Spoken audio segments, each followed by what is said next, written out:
It's an absolute pleasure to be chairing this session with you, which is called, and I've lost my page, which is not very good. I'm trying to get the exact title. Higher Education and New Solutions for Student Debt. And you'll see on the panel, we've got a really good mix, I think, of people from the university sector, some ministers, and also representation from banks as well. So I'll let them all introduce themselves in a little moment. There's a lot of noise coming from behind me. Are you getting that as well? Yeah. So if we need to speak up, tell me. So give you a little bit of context. I come from the UK. We introduced £9,000 fees for students in going into higher education a year and a half ago. If you come from the US, you probably think that's a really good deal. When you've been used to free education, that's a big deal, and has been a real mindset for people to get around.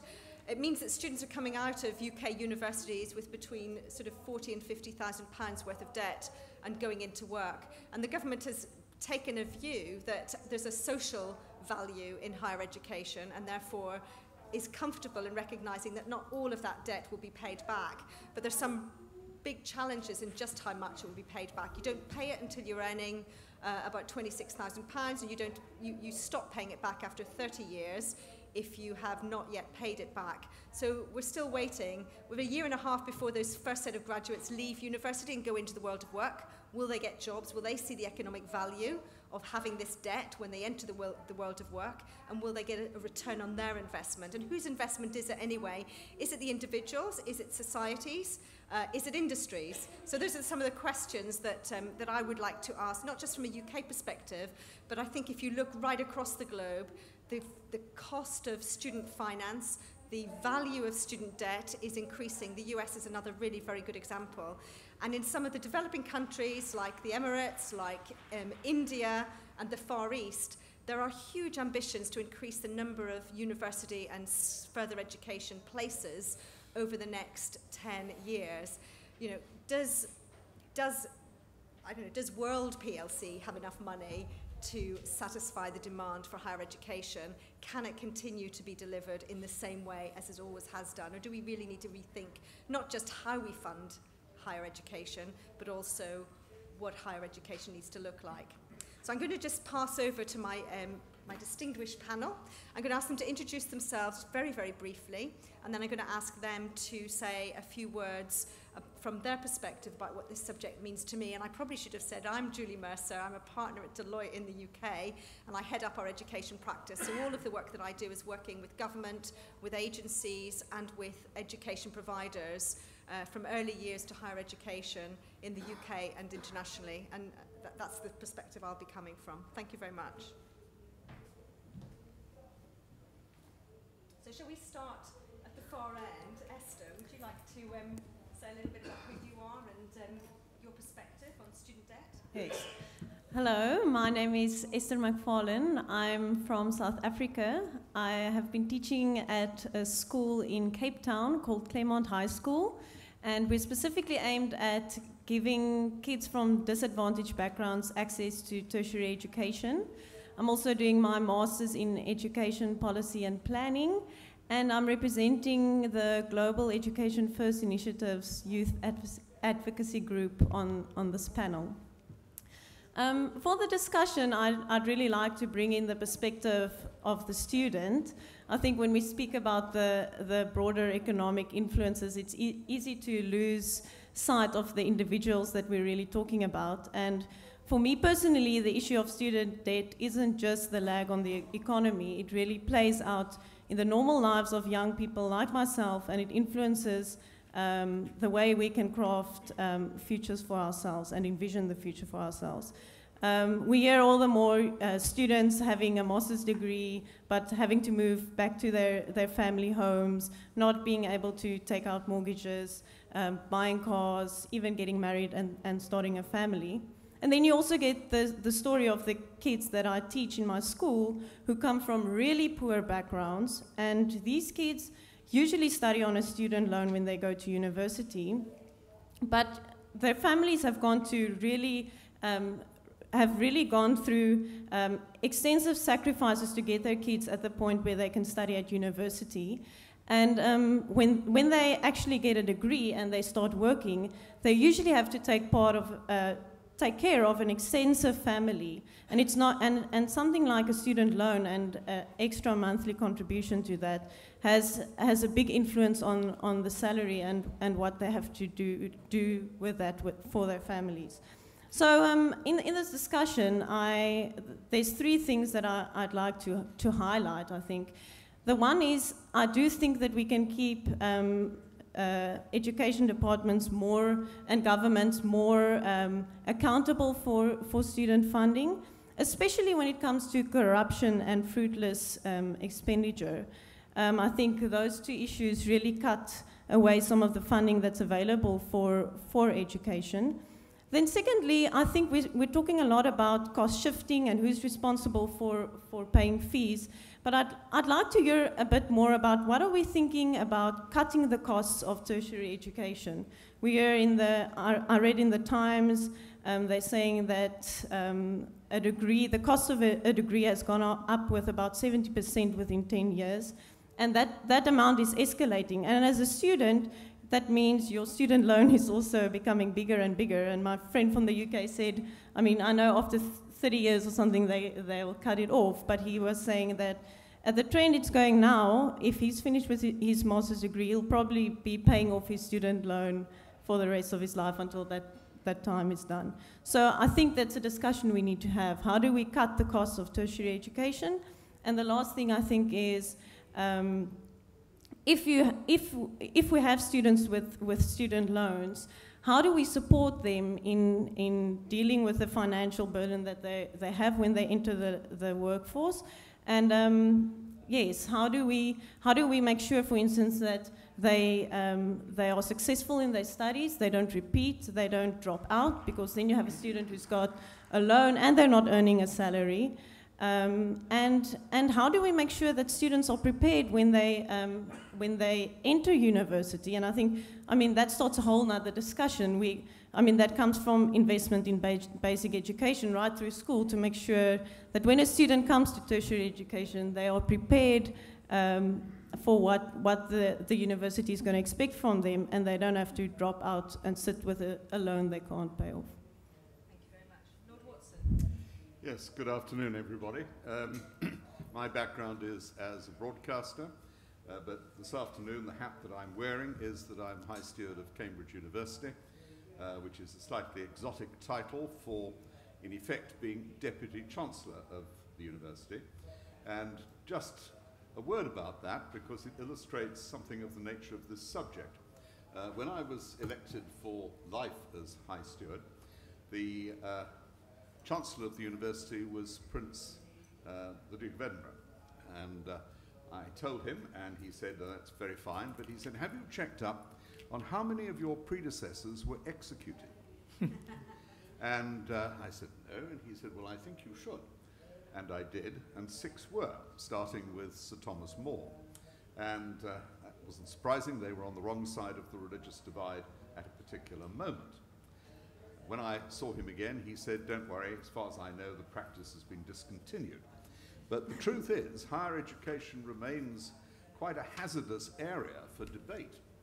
And we shouldn't disguise from ourselves today that this is an area of intensifying discussion. I think there is a sense, I'm sure we'll come to it, that the models of higher education on which we have been working, certainly in the post-war period, have become unreal and unsustainable. Now, at Cambridge, we're part of the Russell Group of universities. We're very conscious that the United Kingdom is the second most popular destination for undergraduates and postgraduates worldwide after the United States. And that is because of the quality of the education that is on offer, particularly within the Russell Group. And we therefore have an obligation, historically and going into the future, to maintain the very highest standards.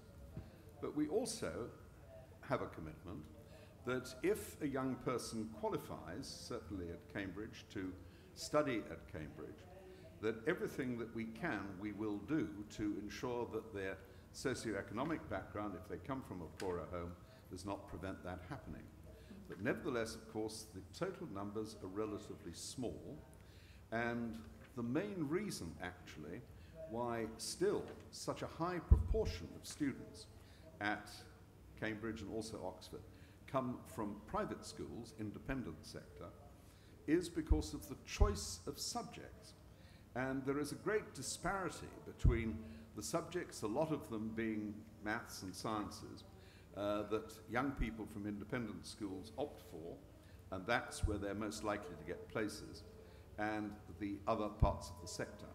And the disparity is even more vivid and, in economic terms, more brutal in the difference between women and men.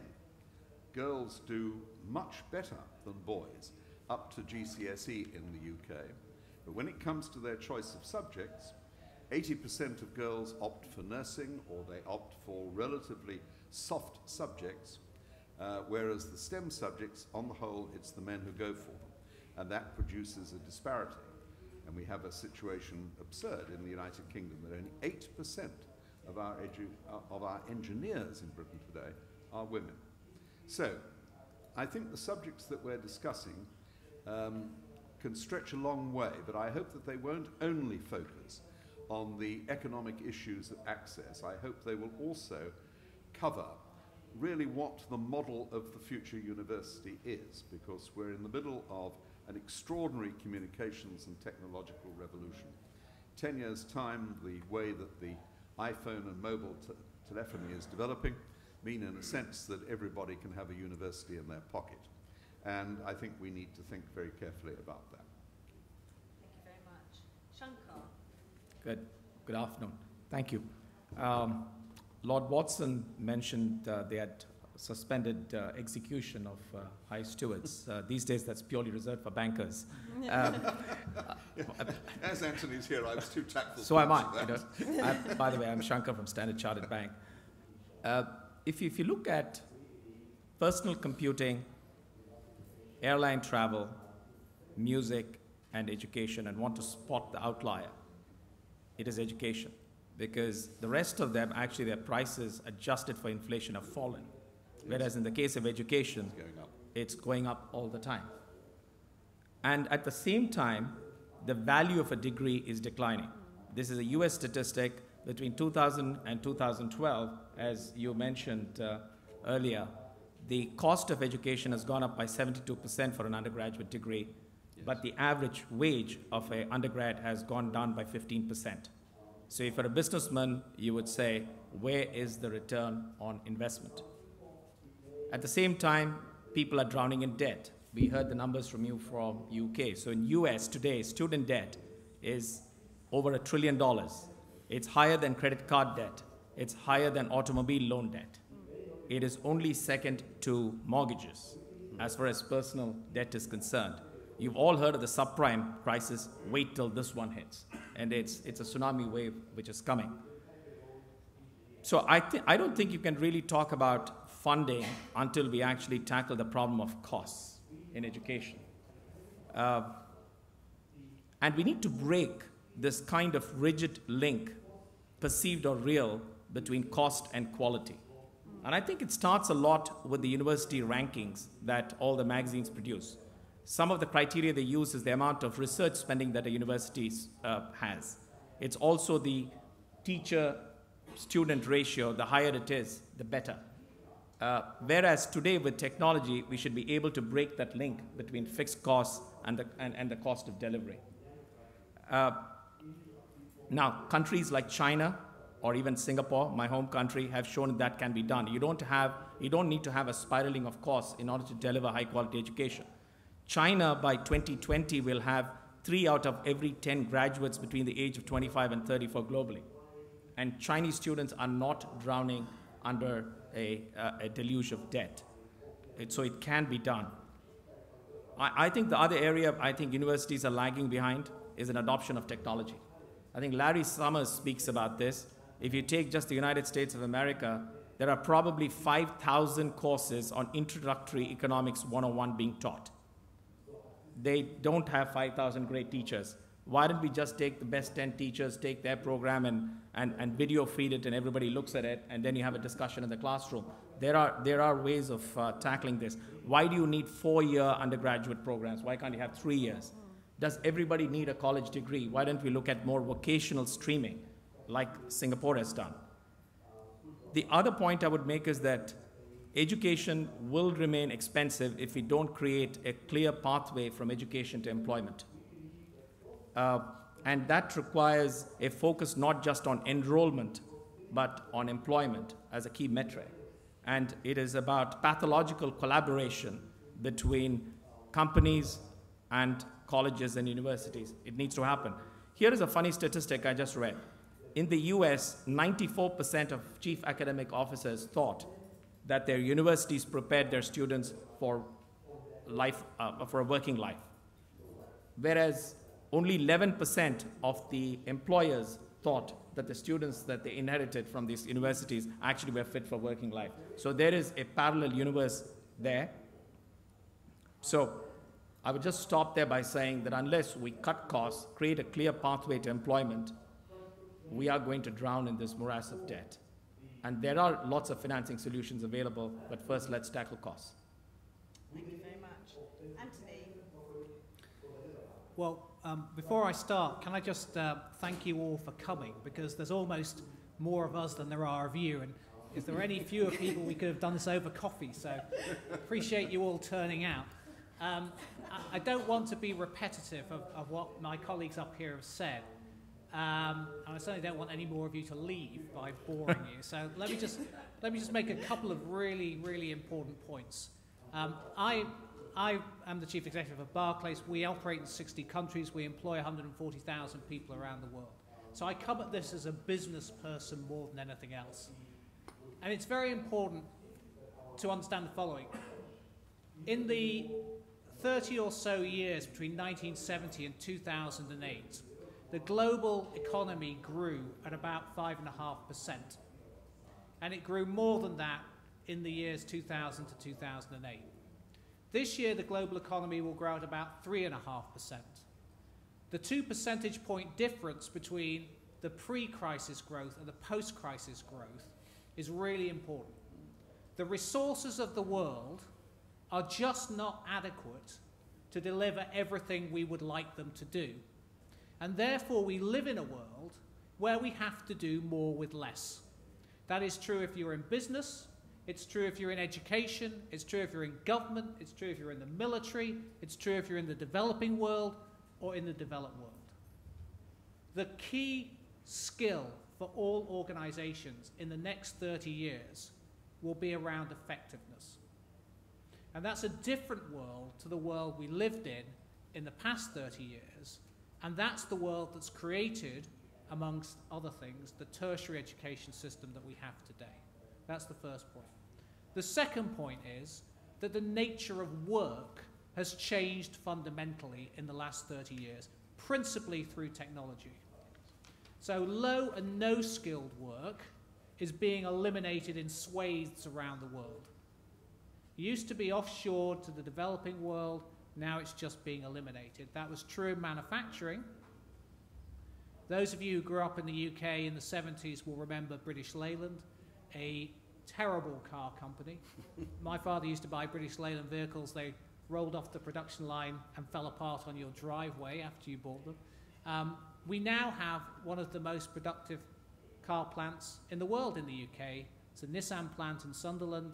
It produces 500,000 vehicles, but with only 5,000 people. So we've seen massive automation of manufacturing. We're now beginning to see it in the service sector. So at the one end of the work spectrum, you see the elimination of low and no skilled work. At the other end, there is, of course, a huge demand for highly skilled engineers, the STEM subjects, a hot topic today, where the educational system is just not meeting the demand. And the effect of that is that just being, somebody said it I think yesterday, may have been this morning, just being average in the capability that you have is not going to cut it.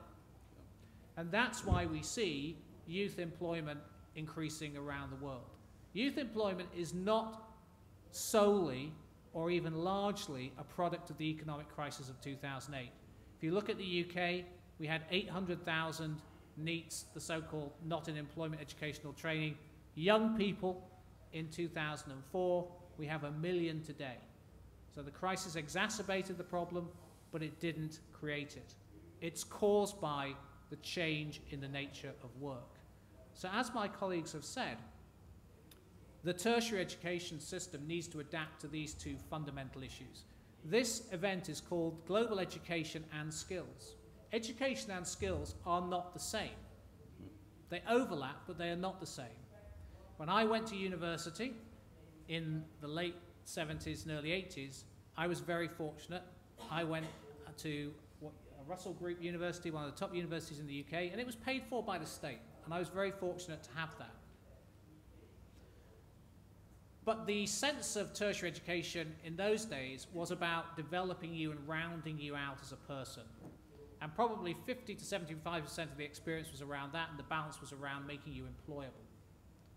That sort of experience is just not affordable today in the societies in which we live. And therefore, we have to think a lot about this balance between skills and employability and the essence of a general liberal or other education. And the reason why this is important is because the funding will take care of itself. We work for banks. We do funding for a living. We can fund pretty much anything as long as there's a decent business case. The problem is not in the funding mechanisms. As my colleagues have said, the problem is the business case is increasingly tenuous for the for large numbers of people in tertiary education. There is good news, I think, in technology. I think the ability to distribute tertiary education remotely through the so-called MOOCs process is very intriguing because it will allow us to disaggregate the nature of tertiary education, and it will allow us to create a balance between pure education and skilling. So if you're really interested in art history, you don't have to do a 3-year art history degree. You can take some courses online at the same time as take whatever tertiary education you need to upskill you for the world of work, or you can look to employers like us to upskill you.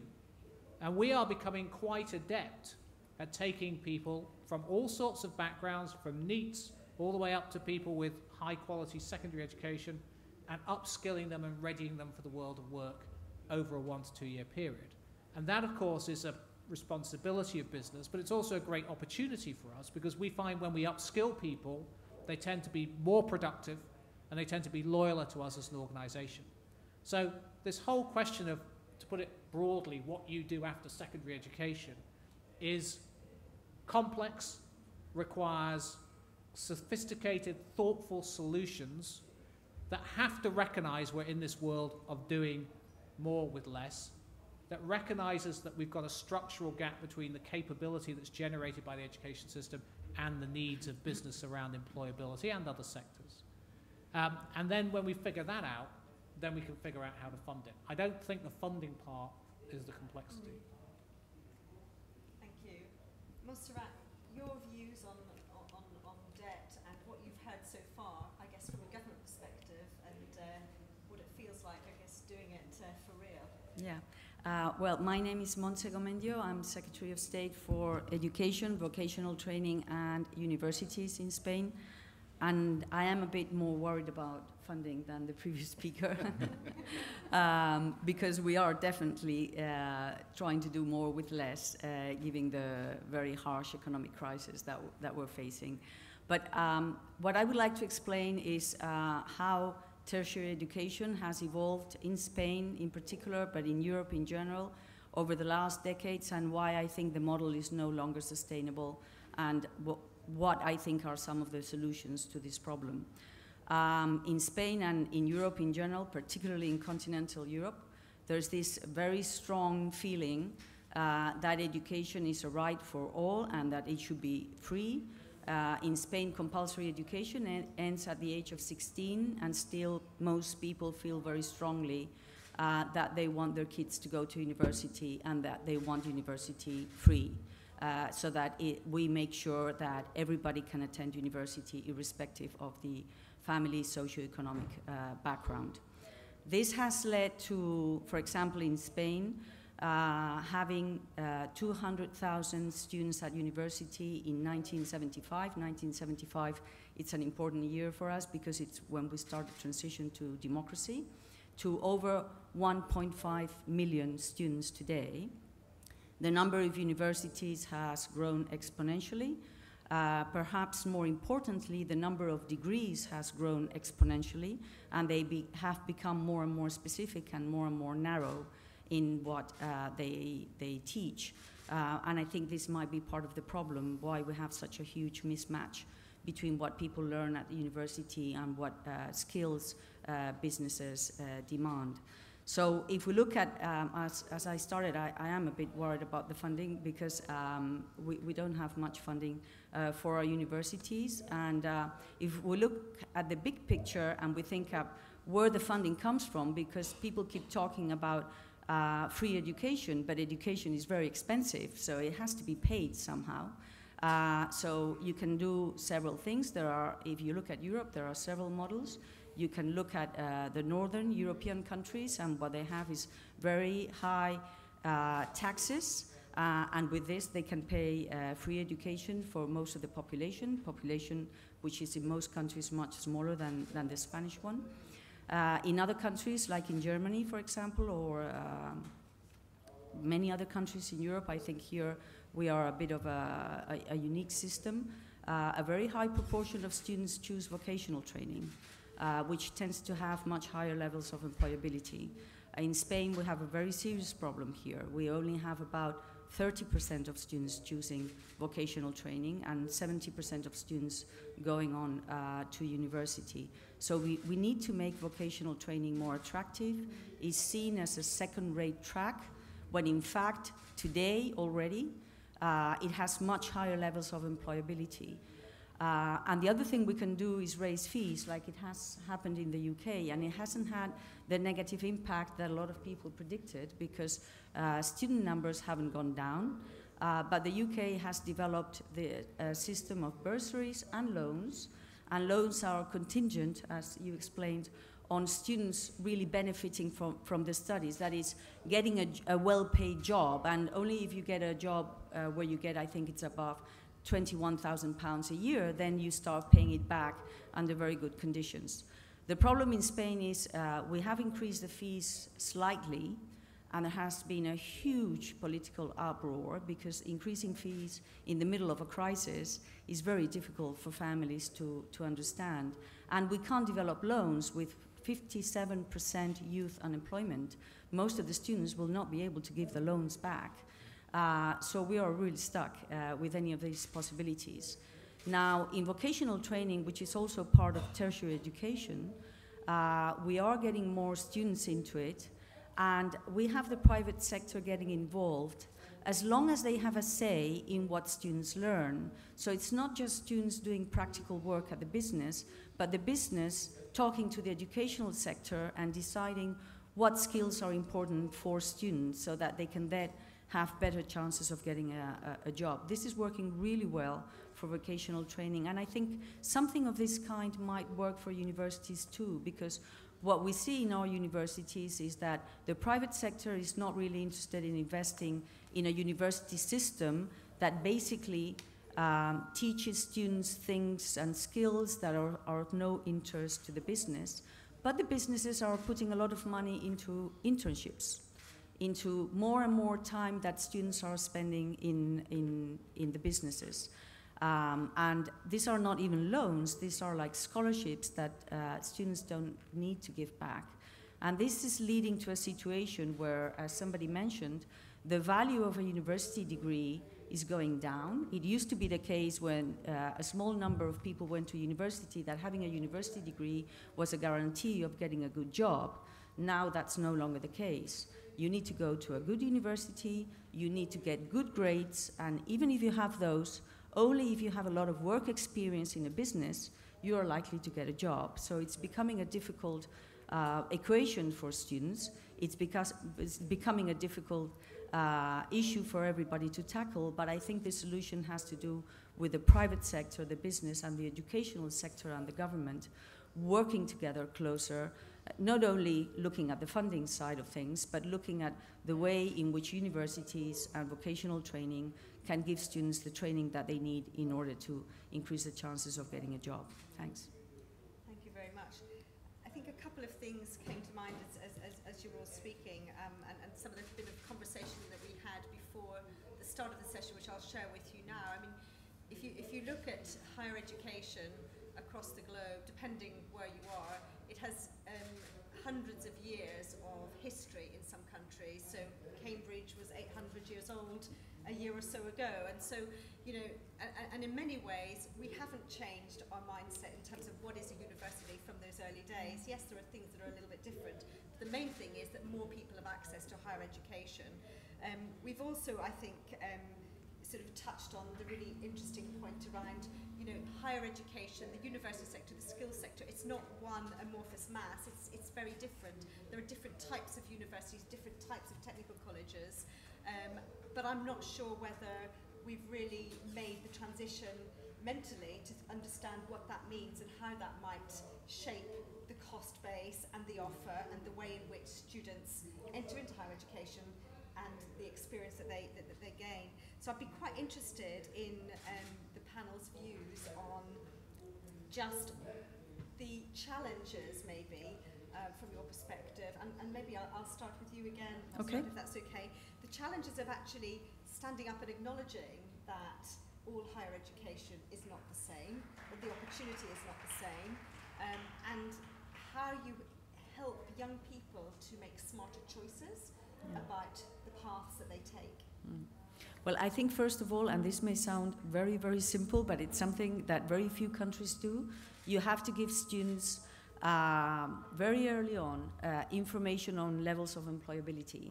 Now, for example, the league tables in the UK have employability, and I'm aware that a lot of the students use that in order to choose not only the degree, but the university they're going to. The fact that the fees have gone up makes students more choosy everywhere. And if you link this to employability, then I think students are going to make smarter choices. Going back to the example of Spain, up to now, no information whatsoever has been given on employability. Yeah. And again, it's seen as a very sensitive political issue, because the idea remains that that university must be a place where you get a kind of integral, like you were mentioning, training for life, and that if you focus too much on employability, you are privatizing education, and you are doing something which is seen as negative to education. Well, I think that's the wrong point of view these days, but in any case, students need information about levels of employability, and also they need the chances to get work experience throughout all the years at university. There are now universities that offer the chance of having 1 year off work experience at a business, so that when they come back for the last year at university, they have the experience and they can make better choices about what they want to do in the last year and where they want to move on next. So just giving information about that and giving them better chances to get work experience in the business, I think would make a great difference.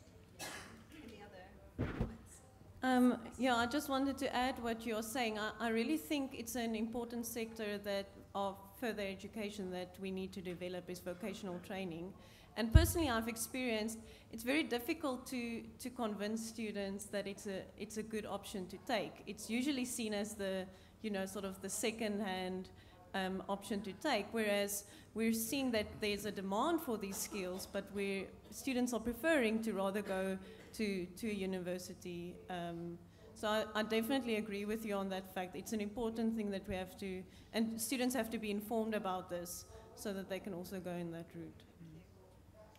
Yes, just I really want to pick up on something that Anthony said, that when he, and for that matter I, went to university, it was very much the idea that It was a rounded education. It shaped your life in a sense. And certainly with both Oxford and Cambridge, they're both collegiate universities. And so you existed not only in the university, but also in the college. Now, I do think that one very important challenge for us, because we are going to have to alter the model, and we must apply information technology so that part of university education becomes an online experience. Does that mean that the idea of belonging to a university, the collegiality of university, is going to be lost? I hope that there'll be ways to counter that as information technology develops, not just its mobility, but in a sense its intimacy, a university in your pocket, that the direction that we already see, that information technology is itself creating communities. It's almost creating collegiality. And I think we need to think about that. But what we have to accept is you cannot go on assuming that the state will be able to pay to extend the present models indefinitely. We have actually come to the end of that road. Thank you. Shall we open up to the floor for some questions, if we have any questions from the floor? Don't be shy. I think is there a microphone? Could we bring it to this lady on the third row from the front? Thank you. Thank you. If you'd just like to say who you are when you introduce your question. I'm a professor of pharmacology from Saudi Arabia. My name is Samira Islam. I would like to say that the pressure of funds for research or for getting a job is still in our imagination. You have to have a higher education, while the skill which is needed and practiced before the tertiary education is demanded, and it's really everywhere in developed countries as well as in our developing countries. What I feel that we think about more from less. I mean, now why are opening the universities due to making more money out of it? And really, when you talk even about economy of how to teach, even in our university, we try to use the online type of education, trying to teach the student just online without practically, let's say in my area, medicine and pharmacology, where you see the actual science in front of you, you practice it. Now we are trying to cut it short and put it online and soft, etc. So we are really getting half-skilled people from tertiary education. So this is, I feel, is a weak area, and we no longer will be expecting some people like Einstein and so on, these scholars who developed things, because really they struggled to learn how to do it. Now everything is coming very fast, going very fast, evaporating very fast. So no opportunity of real good science and discoverers and innovators. While the skills which we need, I think the society should promote the opportunity of making money from pre-university education, where everybody will be satisfied and nobody will, congestion in the university when you're getting half education. This is my opinion, and I think we are suffering from that, well, in developed countries as well as developing countries. Thank you. Thank you. I think you raise a really interesting point around the STEM subjects and the hands-on nature and the higher cost of delivering certain subjects, and how you actually balance that portfolio within an institution. And certainly, I think that's something that we're seeing in the UK, that government is grappling with at the moment. And what we've also seen in the UK, interestingly, and you touched right at the beginning on sort of private investment, we're starting to see private sector providers coming into the higher education market in the UK, for-profit and charities looking to set up universities, primarily in the more sort of vocational type law, accountancy, finance, business type degrees, as opposed to medicine and pharmacology, etc. So I think there is a real, I think again that point I made earlier around the fact that HE is not all the same, I think that flags that very, very clearly, and there are clearly subjects that are of greater commercial interest and other subjects which are of societal sort of beneficial interest as well. I don't know if anyone has any comment on that. I do think there's a balance to be struck, because the purpose of universities are not just to provide education, they're also there to do research and all the things that you reference, which are important, and we don't want to lose those things in this new world that we live in. But I think back to Montserrat's point, which is a very important one, facilitating informed choice among people who are contemplating tertiary education in terms of employability is also critical, because the investment that they make in many subjects will not yield an economic return. They may still choose to do that for other reasons, but they have to be able to make an informed choice. And I think that the last point I would say is that in a way you could imagine a world that goes back to where I think Spain was, as you referenced, in 1975, or where the UK would have been in 1975, where you see a smaller, very academically focused or very vocationally focused, in the case of medicine, pharmacology, sector, with then a proliferation of other ways that people can gain both skilling and knowledge through the use of technology and things that Alan was talking to. And I think that's probably the right answer, because it does allow you to do more with less in a world where that's the requirement. Coming back to STEM, I mean, I absolutely agree you need to have more hands-on learning. But I was in this fascinating session last year in Davos where they had this 12-year-old girl from Pakistan, and I think she came here last year for the GEMS session as well, who had done courses in astrophysics and biology, college-level entry courses from Coursera. So even in STEM, I think there's a huge opportunity to apply online tools. Now, the person in Saudi, where I know the kingdom is spending a lot of money on education, or in UK or US, it's different, but imagine today the possibility that technology affords for somebody sitting in Abuja or Libreville in Africa to have access to high quality education. I think this is just the beginning of something which is going to be absolutely fascinating.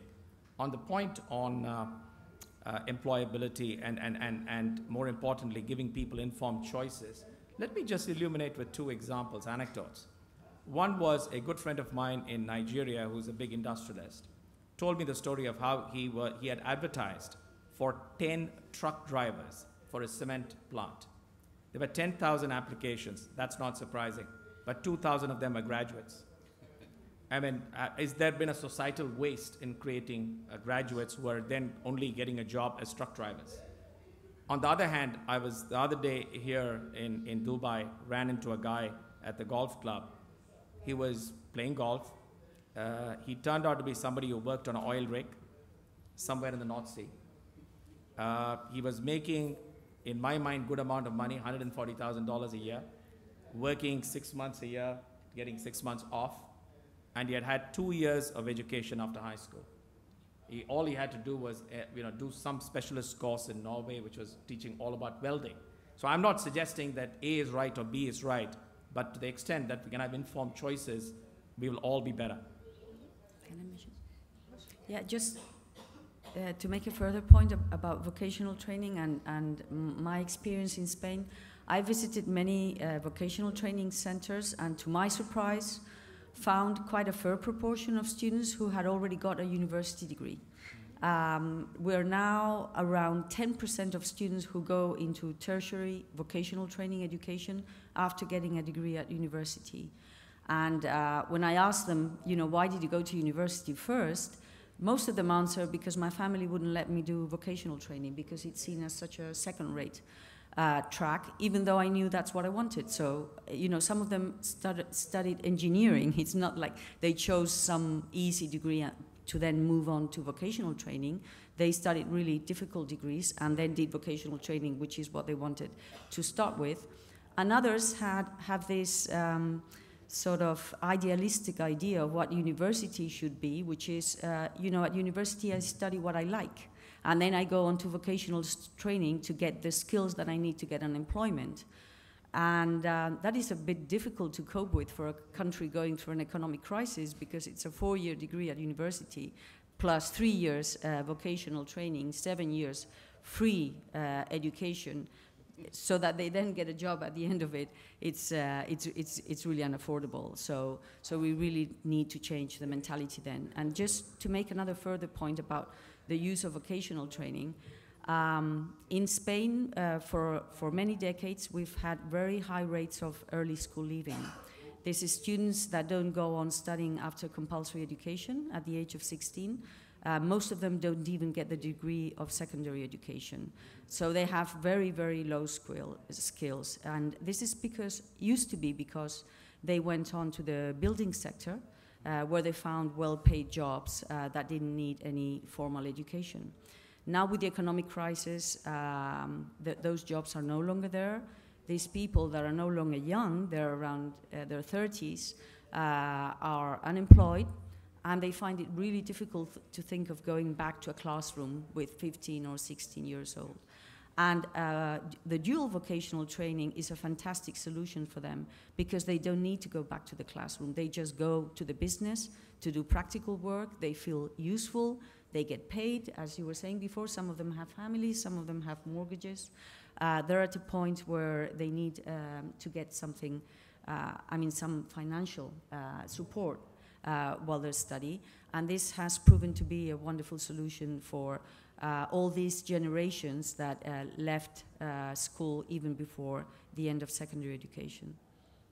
If I might just make one point, I referred to it earlier in my remarks, but there is a big opportunity, I think, for businesses to provide this skilling themselves, whether that's at the end of secondary education or conceivably at the end of some sort of tertiary education, where you can take somebody with very little education and skill them within a year. You can take somebody with a reasonable level of secondary education and skill them to do quite high value IT work within about 2 years. That's an investment that we're prepared to make, because the economic return on that for us is justifiable. And I think the more that sort of activity is seen as a form of tertiary education, and therefore a choice, I think the better off we'll be. And in a sense, businesses respond pragmatically to what their needs are, and there is now quite a big movement I see in the countries I visit where businesses are very much involved with this because it's in their interests. And that, in a sense, is a way of funding education also. Exactly. If I may, I think that is going to become increasingly important. But from my side, just one last observation, really. You were talking about the experience in Spain, very interesting. And we've got to be very careful that we're not lumbered by, in a way, a sort of outdated philosophical liberalism about education. I mean, Germany, which I know quite well as a country, they have a phrase, the ewige Student, the eternal student. The idea that you somehow go into university and then you go to another university and you think, well, I've read enough philosophy, I'll now go and read botany, and then you go back and try something else. I mean, really that's gone. And what we must understand, I believe, is the urgency of finding wider and more differentiated solutions. I was at a conference last week about Nigeria. Nigeria is an extraordinary country, 150, 60 million people. Its GDP is about to overtake that of South Africa. It's a very young country. Now, the political urgency, I use the word deliberately, the political urgency of having a vision for tertiary education which is going to be meaningful to young people who may well be the first generation to achieve literacy and actually also mobility, is really crucial, because if we cannot move into this gap, then there will be very serious political consequences. And so we haven't got much time. Before we go, got time for 2 more questions, so I wonder whether, I know you put your hand up, maybe if we take both questions together, would that be good? And then maybe see if there's some linkages between them, and then we can maybe take one more. So. Give the look from Accenture Development Partnerships. I am very interested in this, the whole skills crunch that we've talked about, and the notion that you know, by 2030 India is going to be providing a quarter of the global talent pool, but 30 to 50% absenteeism in teachers if we believe the different reports. And it touches on some of the things you're saying. How far back can business go into the value chain of, if you will, of talent? How far, what's appropriate in order to secure the skills that it will need to fuel future growth? Where do the boundaries end? 1 to 2 years you can go? Should you go back actually further up the value chain? Okay.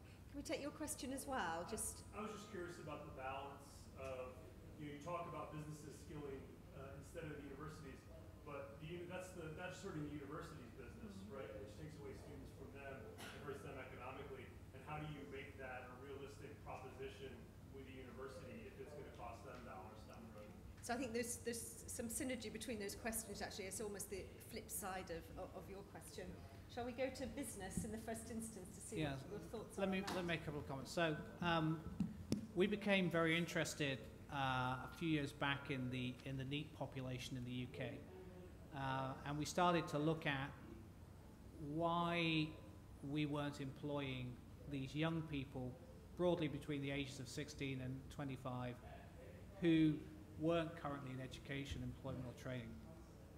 And when we looked at that problem, we found a few things. The first problem was they had no chance of passing any of our initial screenings because they didn't have the basic math and literacy to pass an online test. So we had to fix that. And so we ended up going back into the math and literacy that you would acquire in the education that you would get up to the age of 16 in the UK. This is not unique to Barclays. Other companies do this in the UK. McDonald's do a fantastic job as well. So basically, GCSE, which is the qualification you get at 16, we will provide that for the people. So we're going quite far back in the value chain, to your point. The other thing, of course, that's tricky about this particular population, which is not quite the population I think the other question I was asking about, is aspiration, motivation, role modeling. Most of them need that. And so hardcore mentoring is really important. So phoning up and saying, you know, I'm a bit tired, I don't feel very well, I'm not coming to work. You need somebody who's going to say to you, well, unless you're really sick, you have to get in here because you've made a commitment to us. So that's also the sort of so-called soft skills, life skills, and so on, that's important. So I think business can actually go quite far back into the value chain as you described it. In terms of, you know, in a sense, taking away sort of custom or business, if you like, from universities, well, you know, I don't see it necessarily as competitive at all. I think it's an individual choice as to, do I want to go to a 3-year program in the UK and leave with £50,000 of debt, or in the US, you know, multiples of that, or do I want to go and do a 2-year program with Barclays, which will equip me to be an IT programmer where I can make a good wage and build a career off the back of that. I mean, that's an individual choice, and I don't think it's wrong for society that we provide options to people post-secondary education. I would completely echo what my colleague said. Just so, for instance, in addition to that, in places like UAE, where we recruit a lot of graduates, we find that many of them probably don't have the requisite accounting skills. There's no point in complaining about it. Better to go and send your people in and do sessions at the colleges themselves. So it's a lot of, and employee volunteering is something that really appeals and resonates with a lot of people. It motivates. So I think we need to find smart solutions for it. The second point you made on is somebody invading the university's turf. Well, the reality of the world is you eat or you be eaten. You got to find a way of remaining competitive. I mean, we bankers know that if you know the threat we face on payments from mobile telephony players. So I think that all this artificial silos and constructs of businesses have to change, and online educators, whether it's Coursera, edX, or Udacity, will also be eating the university's lunch. So. Can I just say, yeah. In Spain, the direct involvement of businesses in training, mainly through vocational training, starts at the age of 15. That's the youngest age at which students can choose vocational training and can get involved in the dual programs. But I think the impact, not through vocational training, but on the classroom, on the school, should start earlier, because I think we have a problem in primary. It was mentioned this morning at one of the plenary sessions that the teachers study at school, then go to university, then go back to school. Normally they don't have any experience with businesses. So it's very important that there is some kind of exposure, that people from businesses go to the classroom and explain and so on.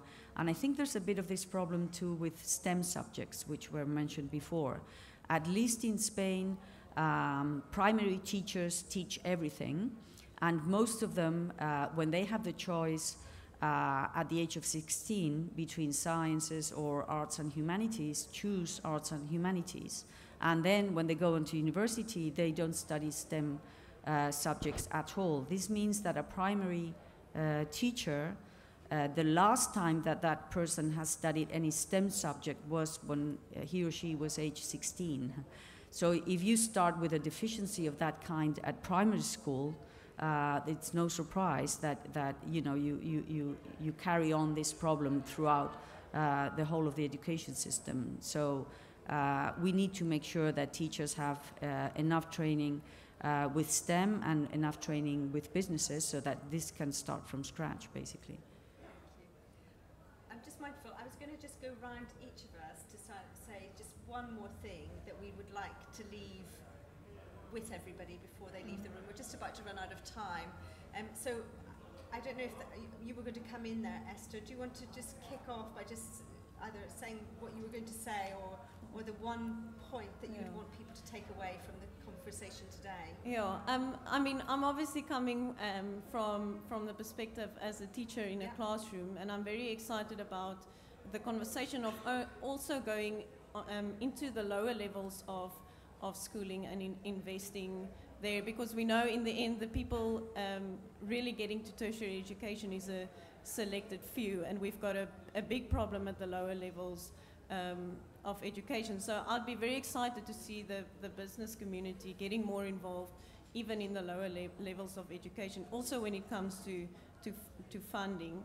And I think a last comment that I wanted to make on, we didn't get into this conversation very deeply, but the idea of online learning and MOOCs especially, I think for a future conversation, it's also important to keep in mind the fact that MOOCs at the moment are very much developed by developed countries. And I think when we start depending on MOOCs, we have to have the conversation on how do we make it relevant for the local environment, and how do we add to MOOCs. And I think that's maybe where universities can play a bigger role in future to make it relevant for the local community. Thank you very much. Lord Watson. Yes, I very strongly agree with that, and I think that part of the key to that is the role of mobile telephony in developing countries, and I think we're only at the very beginning of that development. But it's not just about the technology, it's also about the software skills and the communication instincts that we have around that technology. But I'm rather confident about that. Final sentence. We should never forget that although we're talking about problems which are technically very complex, at the end of the day, the most important resource that we have, really with the world going forward, is the quality of the people that we've got.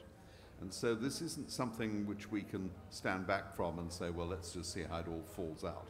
Actually, it's critical to all of us that we get this right. I would just say that tertiary education, we all know, is priceless. We need to just figure out a way of how to price it less. Follow that. Very good. Yes. Yeah, I suppose I would go back to my comment about we are in a world of doing more with less, and I think it's naive to believe that we're not in that world. So government and policy makers have to acknowledge that, as I think we've heard very compellingly from Spain. Businesses have to acknowledge that, and students themselves have to acknowledge that. And if there's more realism and pragmatism, then I think we'll be able to go forward. Well, I would say that the model that we had for tertiary education a few decades ago was okay then, but it's outdated now, it's not working.